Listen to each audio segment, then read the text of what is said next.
Assalamualaikum warahmatullahi wabarakatuh. Waalaikumsalam warahmatullahi wabarakatuh. Halo, selamat datang dan kembali lagi di Sekansa Podcast bersama saya Andini dan juga Bu Tatit. Kali ini kita akan ngobrol dan bincang-bincang langsung dengan Kepala SMK Negeri 1 Ngawi. Beliau Bapak Lamijan SPD MSI.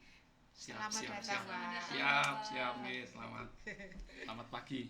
Ya, sebelum itu kami ingin mengenal lebih jauh tentang Bapak. Boleh diperkenalkan diri dulu Pak, tentang profil, tentang keluarga, tentang karir, perjalanan hingga bisa sampai menjadi Kepala SMK Negeri 1 Ngawi ini. Ya. Terima kasih Mbak atas waktu yang diberikan kepada saya. Sebelumnya Assalamualaikum warahmatullahi wabarakatuh. Waalaikumsalam. Perkenalkan, nama saya Lamijan. Ada tambahannya SPD MSI. Nah, ini kalau dilihat namanya nama orang desa, jelas gitu ya. Tapi yang berprestasi. Pak. Ya, alhamdulillah. Nggih. Orang desa rezeki kota mungkin Iya. gitu ya. Nggih. Saya lahir di kota Nganjuk, tepatnya tanggal 10 Juni 1975. SD di Nganjuk juga, SDN Banaran Wetan 2, Kecamatan Bagor Nganjuk. SMP di SMP Negeri 1 Bagor. Ya.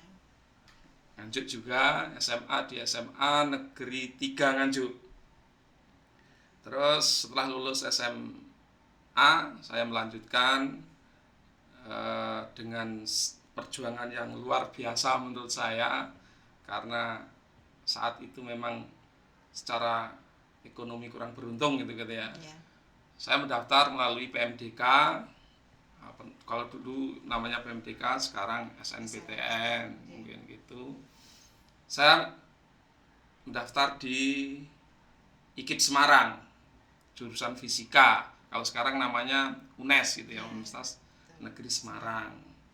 Sampai sana jurusan fisika, terus lulus tahun 98. Alhamdulillah 4,5 tahun kalau nggak salah itu ya. Nggih, Pak. 4,5 tahun. Terus setelah lulus 1 tahun kurang gitu saya ikut honorer. Saya juga sama dengan Bapak Ibu guru yang saat ini menjadi honorer. Saya juga pernah merasakan menjadi guru honorer juga. Alhamdulillah nggak lama, waktu itu hanya kurang lebih 4 bulan. Saya ikut daftar CPNS dengan perjuangan yang luar biasa sekali tahun 98 itu. Alhamdulillah diterima. Jadi lulus, ibaratnya lulus fresh graduate diterima waktu itu. Alhamdulillah setahun 99 penempatan. Pertama kali saya menjadi PNS itu guru SMP Negeri 1 Pitu. Ya, waktu itu memang seleksinya di tingkat provinsi, kita ditempatkan di mana kita tidak tahu. Saya orang Nganjuk, tidak punya family di Ngawi, ditempatkan di SMP Negeri 1 Pitu yang memang dulu tahu sendiri Lor Gawan istilahnya gitu, utara Bengawan itu bagaimana kondisinya waktu itu. Belum ada jembatan yang menghubungkan, Pak, atau sudah? Ya, sudah, tapi di sini di sebelah rumah sakit ini, Unengan, waktu ya? Unengan itu. Kalau yang sana-sana belum. Iya. Karena nggak punya saudara, nggak punya family, saya kos di sana gitu ya, 4 Iya. tahun itu saya kos di sana. Alhamdulillah berjalannya waktu saya dipertemukan dengan Bidadari, Pak. bidadari ya, bidadari surgaku. Geneng ya, Geneng. Iya, rumahnya Tambak Romo Geneng. Namanya Ririn Dwi Astuti gitu ya. Ririn Yang Dwi sekarang Astuti. di SMKN 2 nya, Ya, Pak, SMKN 2 Ngawi, guru kimia. Ya, fisika dapat kimia gitu ya. Sama-sama ilmu pasti gitu, Pak. Ilmu Nggih. pasti. Jadi Yang 1 jelas tambah 1 sama dengan 2 gitu, Iya. Pak. Tidak mungkin 3 atau 4 gitu, Pak. yang pasti-pasti saja gitu ya. Itu terus saya pindah ke ini langsung karir Iya. dan studi gitu ya. Iya. Saya karena saya tadi kan bertemu dan menikah dengan gadis dari Geneng tahun 2022. Loh, Tahun 2022 2002, maaf, 2002. Ya podo-podo duane ya. Iya. Terus tahun 2009 saya mutasi di SMK Negeri 1 Gereh. SMK Negeri 1 Gereh gitu ya. Dengan harapan saya mencari tempat yang lebih dekat dengan domisili. Saya domisili di Tambak Remo gitu. Alhamdulillah di sana sampai dengan tahun 2017 saya menjadi wakil kepala sekolah dan dipromosikan menjadi kepala sekolah. Namun sebelum itu saya juga meningkatkan kualifikasi pendidikan saya di Universitas W.S. Supratman Surabaya, jurusan administrasi di konsentrasi kebijakan kependidikan. Tahun 2014 lulus gitu. Tahun 2017 karena itu ada promosi kepala sekolah, saya kembali ditempatkan tapi di Pitu juga, di SMK Negeri 1 Pitu. Yang sebelumnya tadi saya di SMP-nya, sekarang kembali ke Pitu tapi di SMK Negeri 1 Pitu menjadi kepala sekolah. Di sana berjalan 3 tahun. Tahun 2020 saya pindah menjadi kepala sekolah di SMK Negeri 1 Sine. Kurang lebih 15 bulan ya, 1 tahun lebih di SMK Negeri 1 Sine. Saya dipindah tahun 2021 di SMK Negeri 1 Ngawi, SMK yang kita cintai ini. Itu perjalanannya, dan selama perjalanan itu saya juga ingin melanjutkan studi saya, dan alhamdulillah ini proses semester 3 masuk ke semester 4 di Universitas Negeri Malang UM di S3 jurusan manajemen pendidikan. Itu saya berpikir kalau kita ingin menjadi guru ya harus mau berguru. Kita tetap harus meningkatkan kualitas, meningkatkan kompetensi kita dimanapun berada. Tidak ada kata berhenti untuk belajar itu. Itu mungkin. Terus untuk keluarga, saya sudah punya anak 3 ya.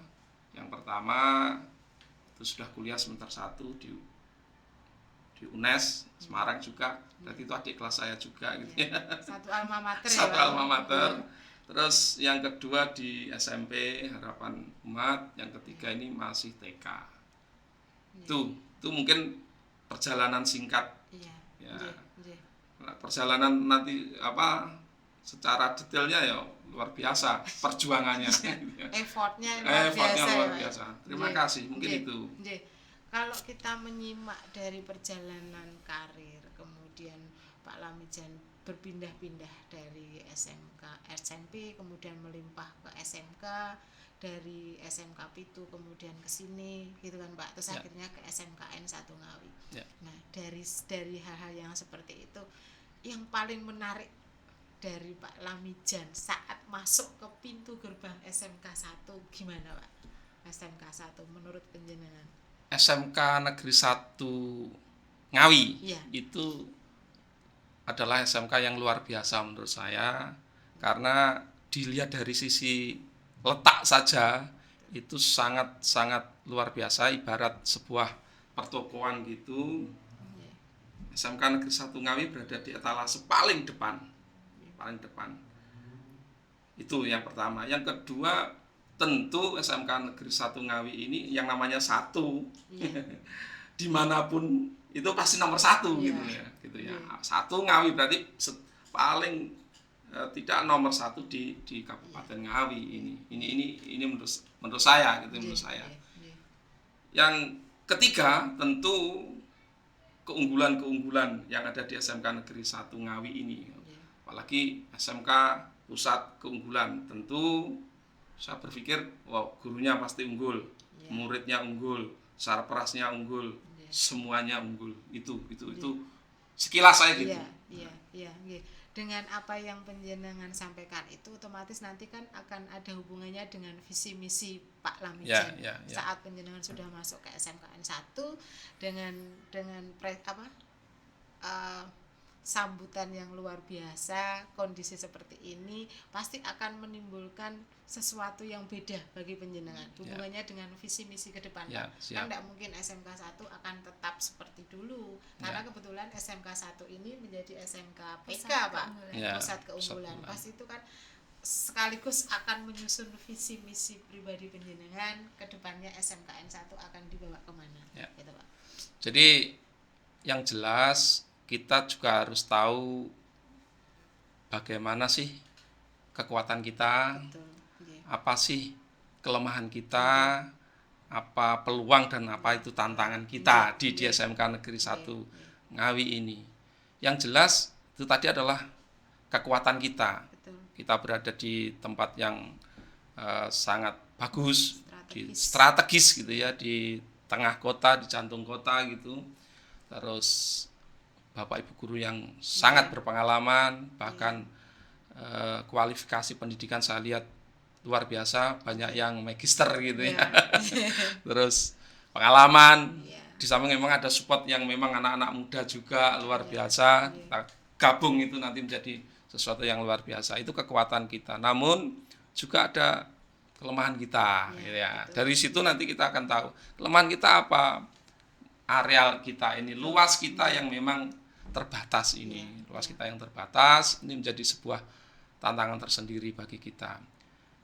Peluangnya adalah kita berada di tempat yang strategis ini. Ke depan saya berharap, saya punya harapan gitu ya.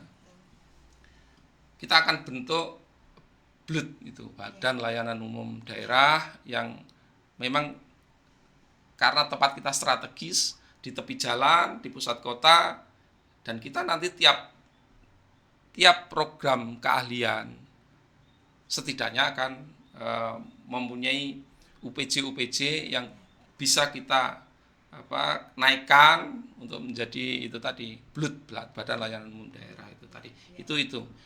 Tapi itu satu sisi, tetapi juga bagaimana sebenarnya pelayanan terhadap siswa itu juga penting, pelayanan terhadap siswa. Jadi harus imbang bagaimana kita meningkatkan income dalam tanda kutip di BLUD itu tadi, tetapi tidak mengabaikan pelayanan kepada siswa. Itu pelayanan kepada siswa.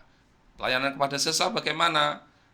Intinya di kurikulum yang sekarang kita sudah melaksanakan satu semester ini, kurikulum paradigma baru ini harus kita buat bagaimana lebih efektif, lebih efisien dengan menggandeng perguruan tinggi, dengan menggandeng Dudika tentu yang diharapkan oleh Kementerian Pendidikan, Dirjen Vokasi itu. Jadi itu pelayanan dengan kurikulum yang efektif dan efisien. Dan jangan lupa tugas kepala sekolah itu ada 3 hal kan sebenarnya, manajerial, supervisi, dan bagaimana kewirausahaan.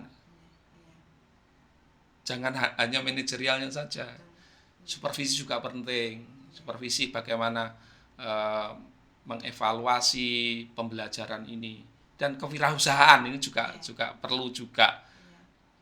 Nah, maka bagaimana nanti kita di sisi kewirausahaan juga kita akan tingkatkan. Jadi itu mungkin gambarannya semacam itu. Kan kebetulan kalau penjenengan ngendikan kewirausahaan, kita kan ada dalam pelajaran maupun dalam ekspektasi anak bahwa anak SMK itu memang harus sebagai entrepreneur gitu kan Pak. Itu penting karena dunia kerja kan tidak semata menjadi PNS, tidak semata untuk menjadi pabrik dan lain sebagainya. Nah, dari pandangan Pak Lamijan sendiri, untuk entrepreneur yang paling tepat bagi siswa SMKN 1 Pak, karena kita kan berbagai macam jurusan Pak. Kita ada BDP pemasaran, yang kita sudah punya TF itu yang yang sudah dikenal masyarakat Ya, dengan sebutan Skansamat, Skansamat. ya, Itu kan Skansamat. kayak gambarannya sudah jelas gitu Betul. Pak. Jadi anak diajari untuk mengelola secara modern yang Betul. kita sebut dengan retail. Ha-ha. Nah, padahal kalau kita lihat di SMKN 1 kan tidak hanya pemasaran Pak. Betul. Ada jurusan Akuntansi. TJKT, ada akuntansi, ada OTP, Betul. ada TE gitu kan. Ya. Nah, kebetulan sekarang kan yang menjadi pusat keunggulan TE Pak. Nah, menurut penjenengan dari jurusan-jurusan ini, apalagi dengan SMK keunggulan yang kita tahu, itu kan kita fokusnya ke TE. Nah, penjenengan langkah tepat yang paling tepat untuk mensupport Pak, terutama TE itu kados pundi gimana?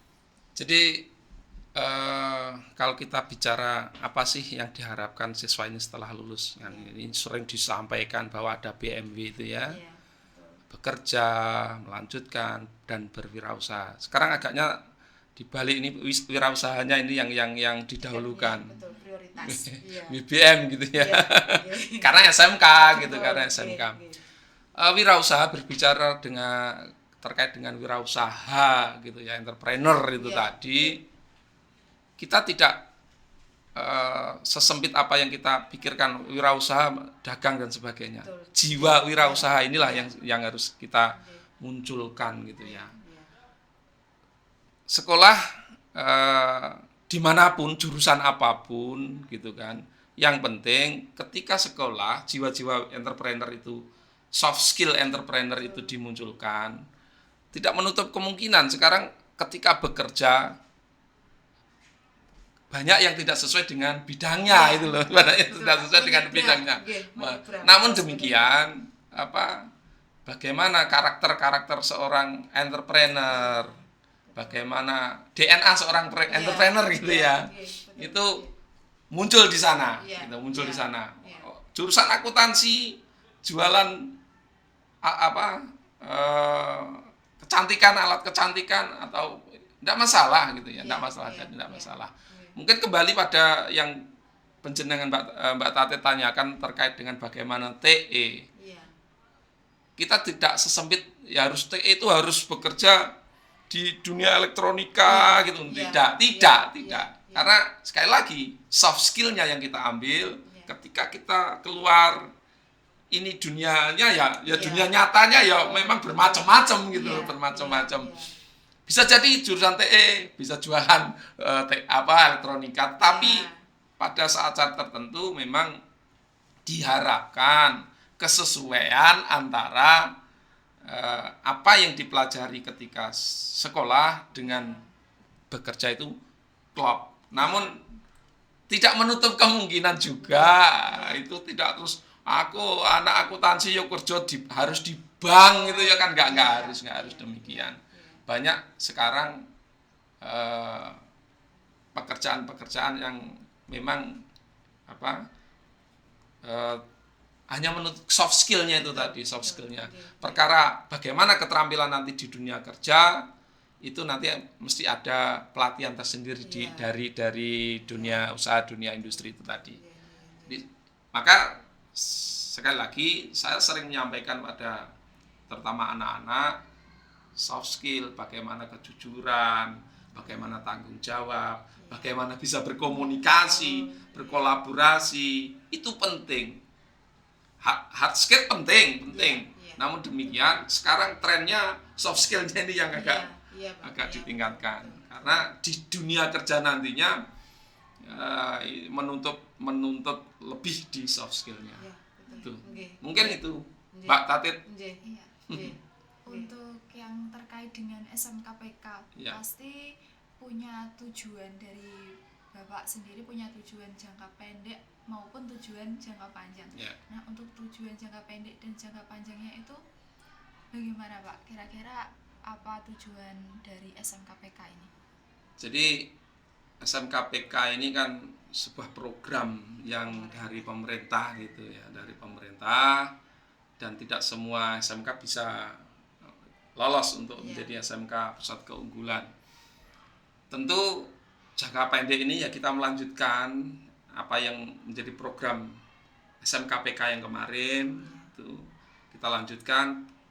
Berikutnya akan itu tadi mengefektifkan, mensinkronisasikan kurikulum pembelajaran di sekolah dengan Dudika, itu yang jangka pendek. Yang jangka panjang itu tadi sebagian jangka pendek gitu ya, sebagian jangka pendek. Bagaimana pemenuhan sarpras itu juga perlu, bagaimana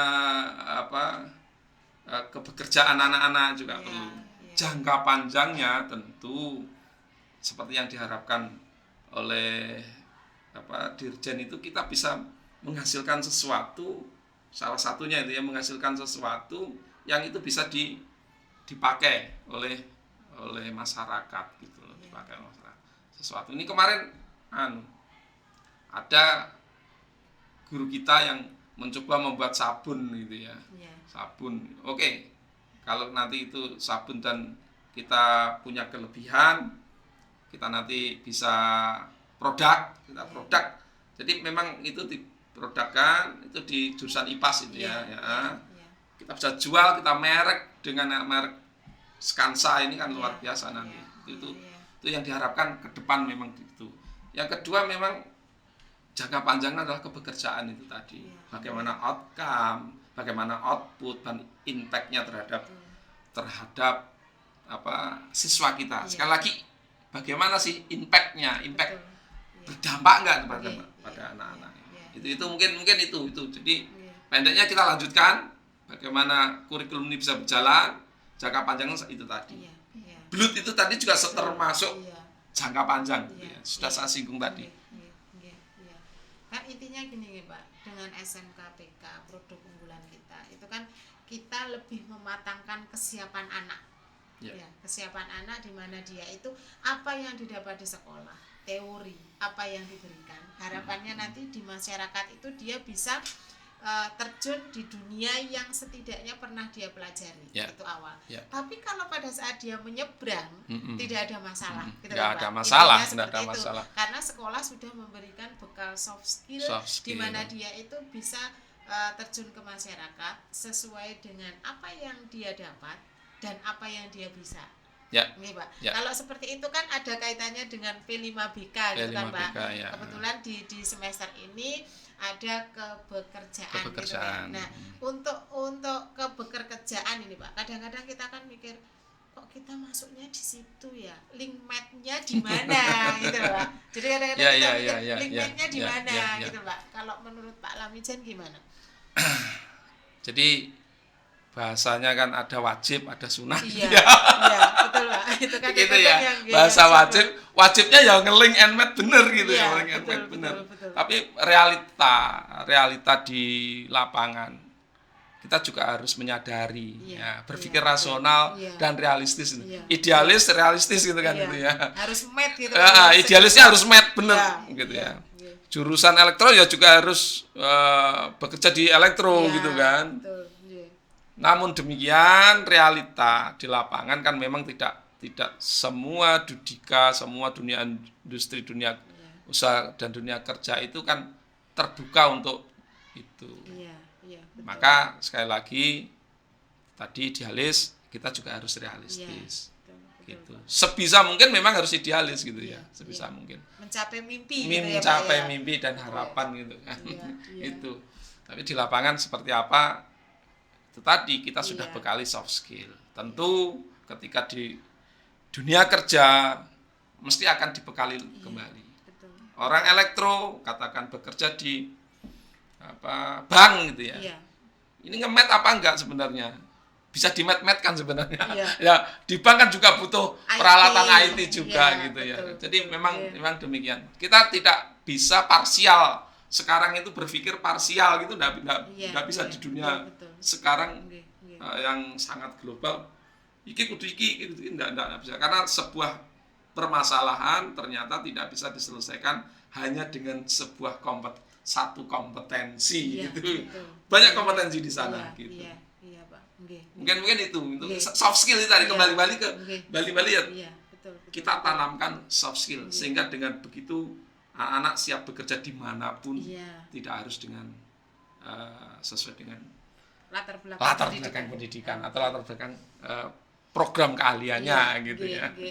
Makanya yang saya tahu penjenengan seperti apa ya Pak ya, mengedepankan bahwa kita MOU sebanyak-banyaknya dengan dunia kerja yang bisa kita gandeng sehingga nanti bisa membekali anak. Kamu tidak harus di sini, saat kamu tahu seperti ini ada kesempatan manfaatkan Iya, gitu kan, iya, Pak. iya, Dengan iya, harapan bahwa anak itu tidak berpikirnya secara apatis bahwa saya sebagai seorang lulusan ini saya bekerja harus di situ gitu kan.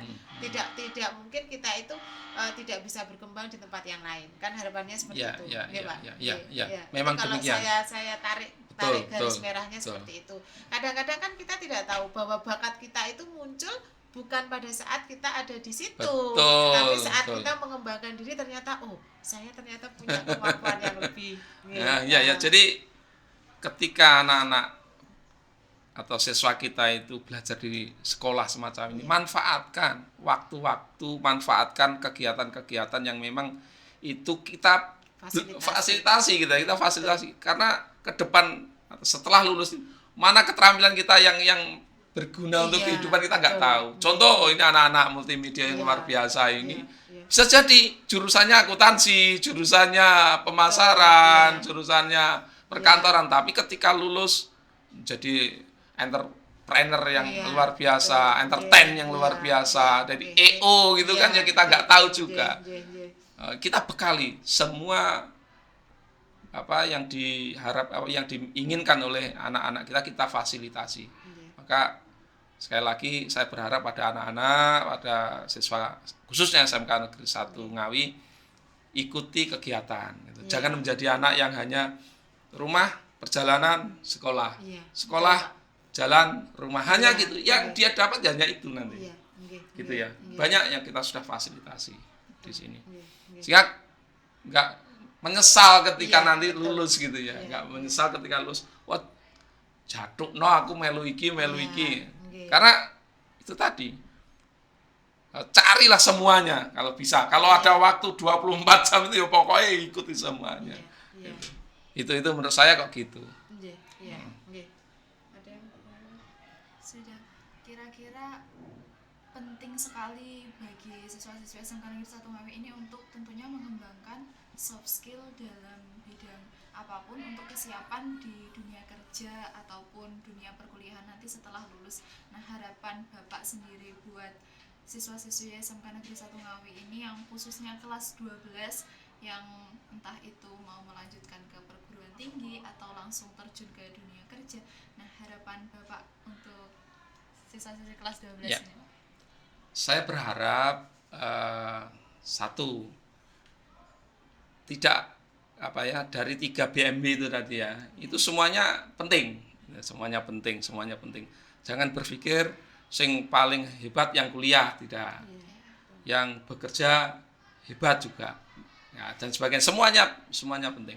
Namun demikian saya berharap tingkatkan kompetensi, tingkatkan kualitas, tingkatkan pendidikan. Meskipun nanti sudah bekerja, jangan lupa untuk meningkatkan kualifikasi pendidikan, kompetensinya ditingkatkan. Jadi itu. Karena apa? Agar kita itu menjadi orang yang bermanfaat bagi sesama. Tuh. Intinya kan itu. Kesuksesan itu apa tuh sebenarnya? Ketika seseorang itu lebih bermanfaat bagi sesama. Gitu kan? Anfaulinas gitu lah, ya. Terus ini Pak, Khairunas anfaulinas gitu ya.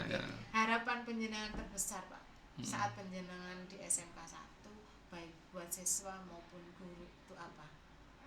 Harapan terbesar penjenengan, impian yang harus segera diwujudkan. Jadi kita harus kencang larinya gitu Pak untuk mewujudkan harapan penjenengan. Harapannya yang jelas itu tadi, menjadi sekolah yang blut itu tadi. Saya itu kalau dikatakan realistisnya ya itu dulu. Karena blut itu penting juga kan gitu. Prosesnya kebetulan panjang dan rumit juga. Ya Pak ya. Harus didukung semua. Berproses ini ya itu. Harapan terbesarnya itu gitu. Ya, sementara itu. Kami sebagai warga SMKN sangat bangga sebenarnya Pak dengan berbagai macam yang penjenengan ungkapkan. Semoga ini nanti akan menjadi motivasi bagi semuanya, bagi siswa, bagi bapak ibu guru dan lain sebagainya. Dan kebetulan kami kan mendapatkan jiwa muda Pak untuk kepala SMKN 1, benar-benar jiwa muda yang harapan kami adalah pada saat kita menyandang SMK PK itu benar-benar menjadi pusat keunggulan. Sehingga nanti itu banyak SMK yang bisa ngangsu kawruh Pak dengan berbagai macam hal. Harapannya dengan yang masih muda seperti panjenengan kepala sekolah kemudian memotivasi anak yang luar biasa bahwa ilmu itu terus, panjenengan sudah jadi kepala sekolah saja ilmunya masih ditambah mencapai puncak, itu menjadi inspirasi buat anak-anak. Tapi yang namanya sebuah sekolah atau organisasi itu kesuksesan itu tidak hanya satu orang. Nah, itu harus ada, kesuksesan adalah kesuksesan tim, kolegial gitu ya. Apalah artinya seorang kepala sekolah ketika Pak Kasek, ketika Kaprokdi, ketika Bapak Ibu guru, bahkan tukang kebun gitu ya, itu tidak mendukung gitu ya. Jadi sekali lagi semuanya harus kompak, semuanya bisa berkontribusi sesuai dengan bidangnya demi kemajuan SMK Negeri 1 Ngawi. Gitu. Dan yang paling penting adalah bahwa kita jangan takut lelah gitu kan Pak. Dan kita jangan takut repot saat kita berhadapan dengan berbagai macam kasus, terutama yang berhubungan dengan bagaimana ke depan anak-anak SMK gitu Pak. Yang penting bersama-sama. Iya, bersama pasti kita bisa gitu kan Pak. Karena kan SMK kan mempunyai jargon bahwa SMK bisa, SMK hebat, vokasi kuat menguatkan Indonesia gitu ya. Tapi kan di situ. Di SMK kita tambahan ada LE gitu ya. LE itu terkenalnya dulu Lor Alun-Alun. Sekarang saya ubah LE itu adalah literasi aktualisasi gitu ya. Jadi dua-duanya dapat gitu ya. Oke. Terima kasih Bapak atas kesempatannya dalam berbincang pagi hari ini. Semoga apa yang dibicarakan hari ini dapat bermanfaat dan memberi motivasi buat semuanya, buat teman-teman, buat Bapak Ibu guru dan semua yang menonton video kali ini. Sekali lagi terima kasih Bapak. Buat teman-teman semuanya jangan lupa subscribe, like dan komen video ini. Terima kasih. Wassalamualaikum warahmatullahi wabarakatuh. Waalaikumsalam warahmatullahi wabarakatuh.